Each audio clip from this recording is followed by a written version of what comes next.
Tu sais quoi? Je vais t'emmener dans mon bureau fétiche. Bonjour tout le monde, c'est Lumi, je suis encore ravi de vous retrouver dans cette vidéo. Il va falloir que je change le début là. J'annonce la couleur vidéo technique. Donc si vous aimez tout ce qui est conseils, astuces, ça risque de vous plaire. Sur les vidéos carrelage qui sont présents sur la chaîne, pour l'instant j'avais survolé tout ce qui était préparation. Ici, je vais rentrer dans les détails. C'est parti!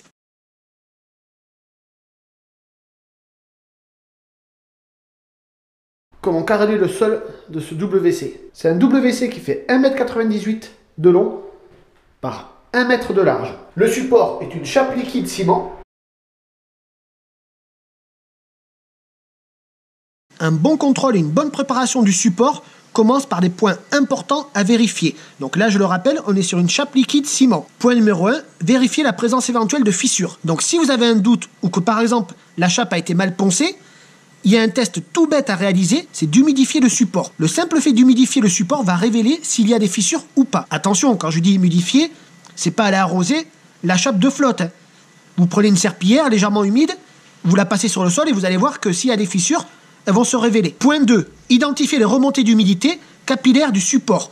Surtout si on est en présence d'un terre-plein et que c'est une chape adhérente. Donc un support comme celui-ci qui n'a pas de remontée d'humidité, c'est nickel. En revanche, si on a un support comme celui-ci où on remarque à des endroits qu'on a de l'humidité, il va falloir les traiter. Point 3, vérifier la dureté du support. C'est-à-dire avec un tournevis, on va venir rayer le support. Si les rayures sont superficielles, c'est nickel.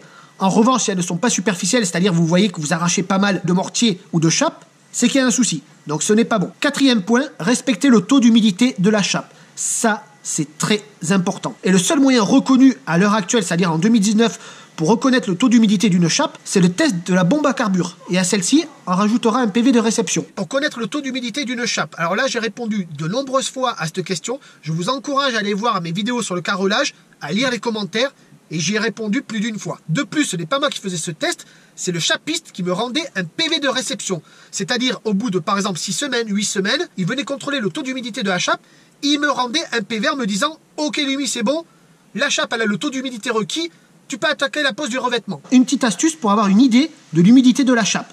Elle est toute simple, c'est le test du film de polyéthylène. C'est-à-dire, vous allez découper un petit morceau de film et vous allez le poser sur votre chape. Le lendemain, vous revenez.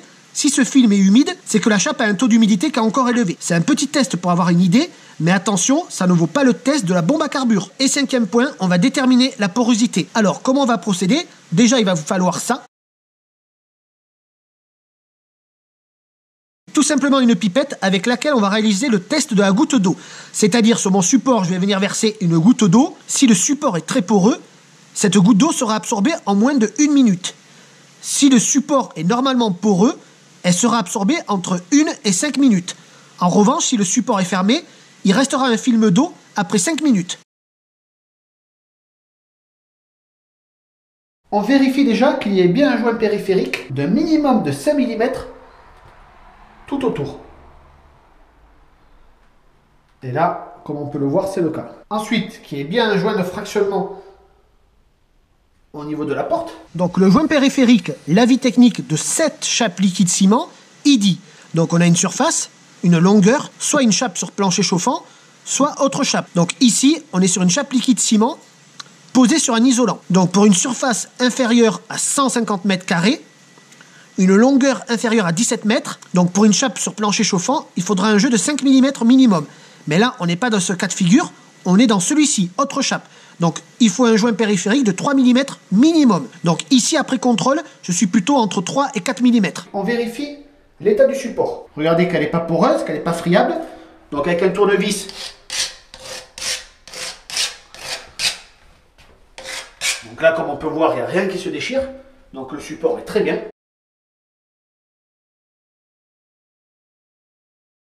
Faut-il poncer une chape liquide, qu'elle soit ciment ou anhydrite? Est-ce obligatoire? Oui, c'est une obligation. Pourquoi? Pour ça.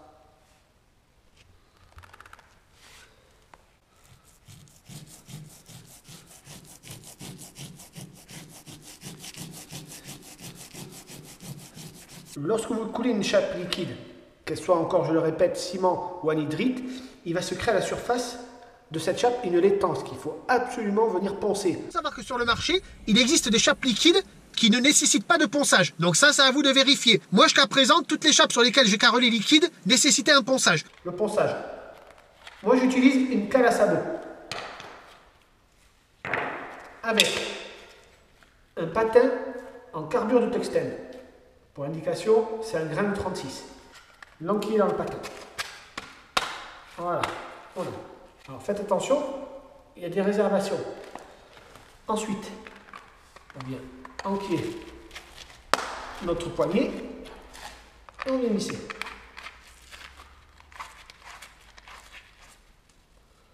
Voilà. Et maintenant, on peut venir poncer ce qui reste. Alors faites gaffe avec cette petite cale, parce qu'on ne dirait pas comme ça, mais les patins de carbure en tungstène, ça bouffe pas mal. Donc je peux vous garantir que ça ponce.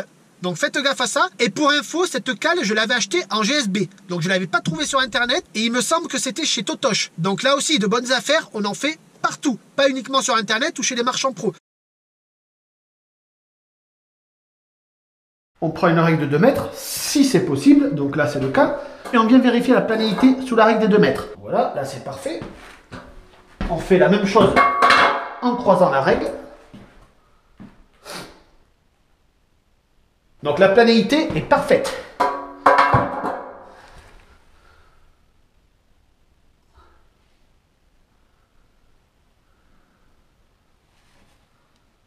Alors là, on pourrait croire que le contrôle de la planéité s'arrête là.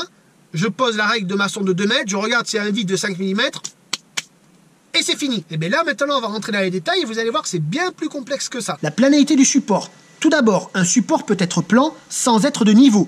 Il ne faut pas confondre planéité et niveau. Un exemple, regardez ici. J'ai une chape qui est parfaitement plane et qui est de niveau. Et à côté, j'ai une chape qui est parfaitement plane, mais qui n'est pas du tout de niveau. Donc il ne faut pas confondre planéité et niveau. Ensuite, la planéité requise pour une chape liquide ciment, c'est 5 mm maximum sous une règle de maçon de 2 mètres. Alors là, attention, parce qu'il y a une petite nuance très importante. Cette valeur, elle est valable pour une surface de 1 mètre carré, ok, et si les défauts sur la règle de maçon sont inférieurs à 20% de cette surface de 1 mètre carré. Là, j'ai une surface de 1 mètre carré, je vais me poser une règle. Si les défauts sont inférieurs à 20% de la surface de 1 mètre carré, comme ici, c'est ok. En revanche, si ces défauts sont supérieurs à 20% de la surface, va falloir procéder à un rattrapage. Alors là, vous allez me dire, ouais, mais Lumi, là, c'est chipoté, là, sans déconner, on va pas s'amuser à calculer si on a 20% de plus de la surface. Alors, je vais vous dire pourquoi c'est très important de faire gaffe à ça. Pour le carreau que je vais poser au sol, c'est-à-dire un 40-40, le fabricant ou le DTU 52.2 me préconise un peigne de type U9 pour une colle à consistance normale. C'est quoi un peigne U9? C'est ça. Vous avez une partie pleine et une partie creuse. Ça fait 9 mm de large pour 9 mm de haut. En fait, c'est des carrés de 9 mm de côté. Une fois que j'aurai encollé mon sol, ça va ressembler à ça. Là, j'aurai un carré de colle de 9 mm de côté, et ici, un carré vide de 9 mm de côté. Et une fois que j'aurai posé mon carreau dans les règles de l'art, je me retrouverai avec une épaisseur de colle finie de 4,5 mm. Mais le souci, regardez, ici, on a un sol, et on a un défaut de planéité de 5 mm. Quand je vais venir poser ma colle, elle va faire 9 mm ici, mais j'aurai toujours un vide de 5 mm puisque je suis le creux avec mon peigne. Et quand je vais venir poser mon carrelage et que la pose sera terminée, ici j'aurai un jeu de 4,5 mm, mais le souci, c'est que là j'en avais 5 à la base, donc je vais avoir un manque de 0,5 mm. Vous voyez déjà la première explication pourquoi c'est important d'avoir une planéité qui est parfaite, mais c'est pas tout. Regardez ici, j'ai fait un petit calcul de combien il va nous manquer au total. Si on a un jeu de 5 mm sous la règle de maçon de 2 mètres. Donc j'ai 0,5 mm de manque par rapport à mon peigne U9. Je vais aussi avoir 0,1 à 0,2 mm de manque par rapport à quoi? Eh bien regardez, ça c'est la théorie. Mais comme votre peigne ici, il a des angles droits, vous n'allez jamais sortir une forme comme ça. Faut pas rêver. Vous allez plutôt sortir un lit de colle comme ça. Là vous avez votre peigne en noir, et la colle elle va ressembler à ça. Donc là vous allez avoir une petite perte en hauteur et sur les côtés. Et je vais avoir une perte de 0,5 mm. Elle est due à quoi? Regardez sur cette petite abaque. Là, j'ai dessiné un peigne U9, une épaisseur de colle de 9 mm. Il faut que mon peigne soit incliné à 90 degrés. Mais le problème, quand vous peignez votre sol, c'est très rare d'avoir un angle constant à 90 degrés. On a plutôt tendance à l'incliner comme vous pouvez le voir ici. Et regardez, plus vous l'inclinez, plus vous perdez en hauteur de colle. Par exemple, une inclinaison à 90 degrés, on a 9 mm de colle. Et encore, on est plutôt légèrement en dessous. Pour un angle à 78 degrés, on a 8,8 mm, 66 degrés, 8,3 mm, 56 degrés, 7,5 mm. Vous voyez comment on peut très vite perdre sur la hauteur? Alors du coup, ici j'ai rajouté 0,5 mm de perte par rapport à l'inclinaison du peigne, ce qui nous amène à un creux de 1,1 mm ici. Et encore, je n'ai pas tenu compte de vos carreaux. Est-ce qu'ils sont plus ou moins bombés? Parce que là aussi, on va avoir du manque. Vous comprenez maintenant l'importance d'avoir des défauts de planéité localisés et pas généralisé, car autrement vous prenez un risque de vous retrouver avec des problèmes d'adhérence sur plusieurs endroits de la chape. Et ça, c'est pas cool. Donc comment rattraper ces défauts? La première solution, la plus simple, c'est avec la colle à carrelage que vous allez utiliser. Alors attention, celle que j'utilise sur ce chantier m'autorise des rattrapages ponctuels jusqu'à 1 cm d'épaisseur. Si on voit qu'il y a trop de surface à rattraper, le plus simple, c'est un ragréage. Et la deuxième solution, qui est plutôt réservée aux confirmés, c'est-à-dire aux carreleurs de métier, c'est celle par exemple qu'on m'a appris à l'école, que mes maîtres d'apprentissage en carrelage m'ont appris, c'est de jouer sur l'inclinaison du peigne. C'est-à-dire j'ai cette surface à carreler, et regardez, là j'ai des défauts de planéité. En rouge, je suis parfaitement plan, et en vert, j'ai des défauts de 5 mm. Donc, qu'est-ce que je vais faire ici pour rattraper? Je vais jouer sur l'inclinaison de mon peigne. Par exemple, sur cette zone, je vais l'incliner pour avoir un jeu, non pas de 9 mm, mais par exemple de 8 ou 7 mm.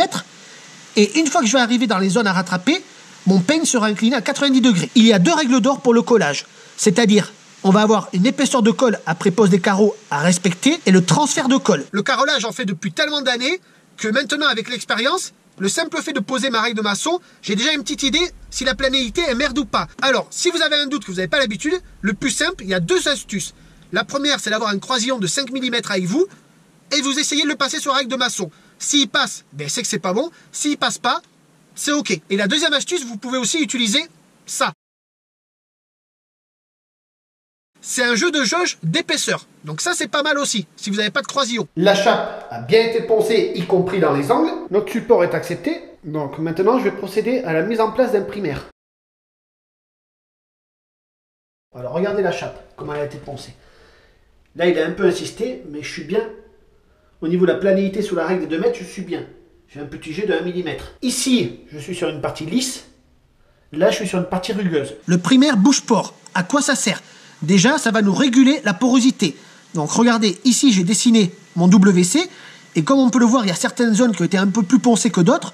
Donc la partie jaune, c'est les parties lisses, et la partie rouge, c'est les parties rugueuses. La porosité n'est pas du tout la même sur cette partie et celle-ci. Le premier avantage d'un primaire, c'est de venir réguler la porosité. Comme on peut le voir ici, vous voyez, une fois que j'aurai passé mon primaire, j'aurai quelque chose comme ça. C'est-à-dire la porosité sera identique en tout point de la chape. Ensuite, ça limite le bullage et le nuançage. C'est-à-dire, le bullage, c'est la formation de creux de surface, notamment dans le mortier. Le nuançage, ça va être une différence de couleur au niveau des joints. Par exemple, regardez, ici, j'ai posé 4 carreaux et j'ai les joints. Donc là, la partie bleue, je tombe sur de la colle. En revanche, la partie rouge, je tombe directement sur la chape. Si je n'ai pas de primaire, je peux avoir un nuançage assez important. Donc ici, le but d'un primaire, c'est aussi pas d'éviter, mais de limiter le nuançage et le bullage. Et la troisième particularité, il améliore l'adhérence des mortiers. Admettons, si je n'utilise pas de primaire, là j'ai passé de la colle, c'est mes traits noirs. Cette colle va tirer plus vite sur la partie rugueuse que sur la partie lisse. Ici, pour ce WC, je vais utiliser une colle de type C2S1 ET-EG avec un temps ouvert de 30 minutes. C'est quoi un temps ouvert? C'est-à-dire, du moment que j'ai posé ma colle sur ma chape, je dispose de 30 minutes pour poser les carreaux. Au-delà, elle va commencer à se figer et c'est pas bon. Et d'un délai d'ajustabilité de 20 minutes.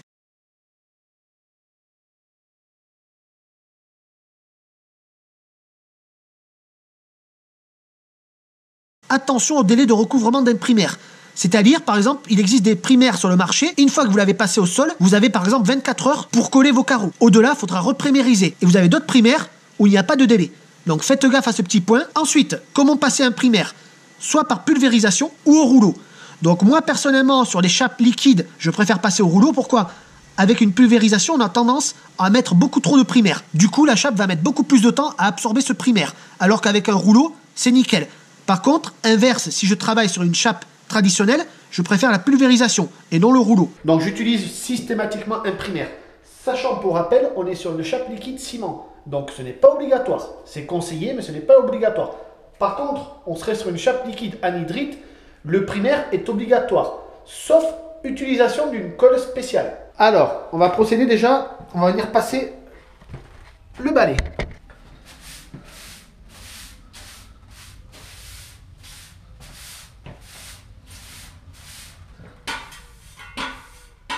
Ici, l'aspirateur avait déjà été passé. Donc je me suis contenté de balayer ce qui était venu de l'extérieur, comme j'avais laissé les fenêtres ouvertes pour aérer. Ensuite, le balai plat avec un chiffon légèrement humide.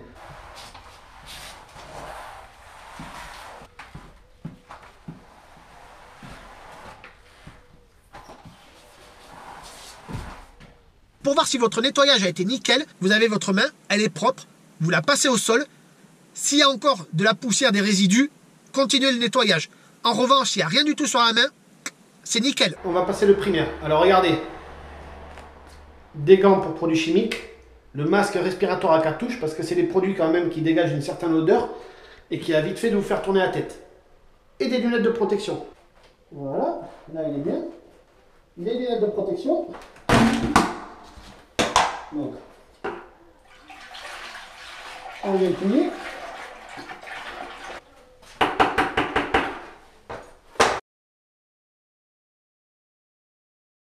Quelques conseils sur le primaire. Déjà, il faut savoir que ça tâche énormément. Donc, évitez d'en mettre sur les portes, sur les murs. Je vous déconseille un primaire incolore. Il faut savoir que sur le marché, il existe des primaires colorés. Donc, ils peuvent être bleus, verts, violets, jaunes, peu importe. Donc, privilégiez les primaires colorés. Comme ça, vous saurez exactement où vous en avez passé sur votre chape. Alors qu'avec les incolores, on peut vite fait se faire couillonner. Alors, quand j'étais artisan, j'achetais en gros. C'est-à-dire, les primaires, je les achetais en gros flux. Donc, il y a un petit truc très important à faire. Quand j'ouvrais un bidon, systématiquement, je marquais la date dessus. Parce que je pouvais très bien être amené à faire une salle de bain et en refaire une au bout de 8 mois. Donc je me marquais systématiquement le jour d'ouverture du bidon. Ne tirez pas sur le primaire, c'est-à-dire n'insistez pas comme un couillon sur le rouleau pour essayer de tirer sur la came. Ça ne sert à rien. Le support, faut le nourrir, faut qu'il boive. Insistez sur les parties rugueuses, donc s'il faut, vous remettez 2 coups de rouleau et un peu moins sur les parties lisses. Alors regardez, première des choses, je vais d'abord faire les côtés.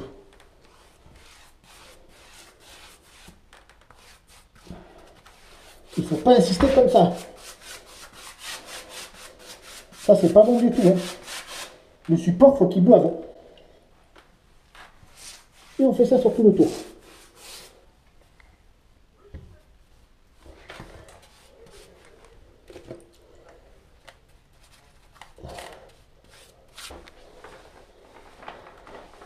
Là, pareil. Il faut bien qu'il boive, le support.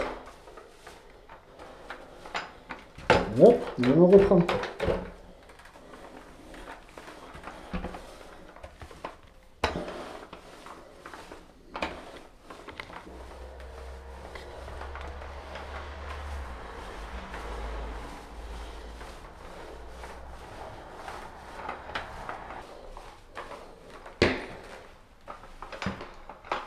Superbe.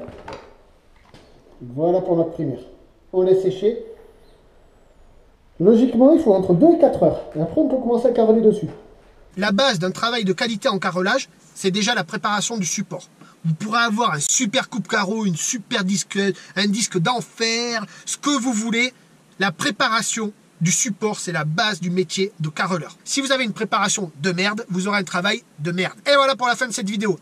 La prochaine partie, on va attaquer la pose du carrelage. Donc j'espère qu'elle vous aura apporté plein d'informations, qu'elle vous sera utile. Quant à moi, je vous dis comme d'hab, à plus!